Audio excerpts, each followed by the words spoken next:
یا اللہ یا اللہ یا رب یا رب یا رب یا رحمانو یا رحمانو یا باسطو یا رزاقو یا وہابو یا غنیو یا حیو یا قیوم.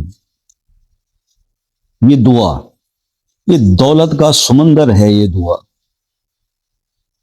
5 دن 11 بار روزانہ اس کو پڑھ لیں، انشاءاللہ مالی مشکلات ضرور حل ہو جائیں گی. اب اس کا ایک صرف بتا دوں کہ اس کے اندر اللہ تعالیٰ کے اسماء الحسنہ جو ہے بیان کیے گئے، اور بہت آسان ہے یہ عمل کرنے میں. تو میرے وہ بہن بھائی یا دوست جو شکوہ کرتے تھے کہ جی بہت مشکل وظائف بتائے جاتے ہیں پڑھنے کے لیے، تو یہ جو دعا ہے اسماء الحسنہ اس کے اندر شامل ہیں. یہ آپ نے اگر اس کے فیوز و برکات لینے ہیں تو ہر نماز کے بعد 11 بار اس کو 5 دن پڑھ لیں، انشاءاللہ مالی مشکل دور ہو جائے گی. تو یہ عمل جو ہے انتہائی کرنے میں آسان ہے. اس کے اوبیسلی جب بھی کوئی عمل آپ کو بتایا جاتا ہے تو یہ ایکسپلین کرنے کی ضرورت میں نہیں سمجھتا کہ آپ کو ہر بار بتایا جائے کہ اس کے اول اور آخر 3 بار درود ابراہیمی ضرور پڑھ لیا کیجیے.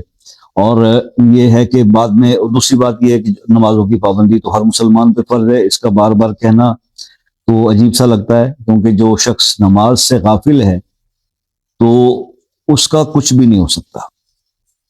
اپنے رب کی نافرمانی پہ جو شخص آ گیا، یعنی کہ کوئی عذر نہیں جو قبول نہیں ہے سوائے خواتین کے جو شرعی عذر کے دن ہوتے ہیں کہ انسان نماز نہ پڑھے. تو اپنی نمازوں کی طرف توجہ دیجیے، اپنے روزمرہ کے معاملات کے اندر حقوق العباد کو سمجھیے، اللہ کے طرف سے جو فرض ہیں ان پہ توجہ دیجیے. تو آپ یقین کریں کہ آپ کے وظائف بھی اثر کریں گے، اور ہمیشہ رزق حلال کی طرف کوشش کیجیے. اللہ تعالیٰ کی مدد بھی شامل حال ہوگی اور مسائل حل ہوں گے، مالی مشکلات دور ہوں گی. تو یہ سب وہ چیزیں ہیں جو آپ کو بتانی تھی. باقی یہ ہے کہ عمل مختصر نے آپ کو بتا دیا ہے. اس کے بارے میں اگر کوئی چیز اس مختصر وقت میں بتانے سے رہ گئی ہو تو آپ شام 6 سے رات 10 بجے تک میں اویلیبل ہوتا ہوں. واٹس ایپ پہ آپ رابطہ کر سکتے ہیں، اور اس کے بارے میں مزید کچھ بھی پوچھنا چاہیں تو پوچھ سکتے ہیں. اور اس وقت کے علاوہ کال مت کیا کریں یا میسج مت کیا کریں. جو ٹائم دیا ہے اسی کو ذرا ملحوظ خاطر رکھا کریں.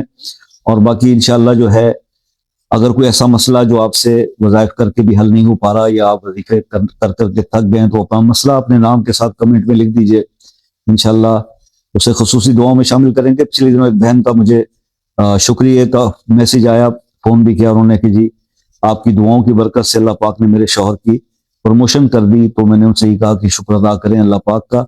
دعاؤں میں بڑی طاقت ہوتی ہے. جب کسی کے لیے بے لوث کوئی دعا کی جائے تو اللہ پاک رد نہیں کرتے. اللہ تعالی ہم سب کی مشکلوں کو آسان کرے جی. باقی جو میرے بہن بھائی دوسرے ممالک سے کال کرتے ہیں، ایک میسج کر کے واٹس ایپ پہ کال کا ٹائم بھی لیا کریں، بہت آسانی ہو جاتی ہے. آپ سب اپنا بہت سارا خیال رکھیے گا، دعاؤں میں یاد رکھیے گا. زندگی رہی تو انشاءاللہ نیکسٹ کسی ویڈیو میں آپ سے پھر ملاقات ہوگی. تب تک کے لیے اجازت دیجیے. اللہ حافظ.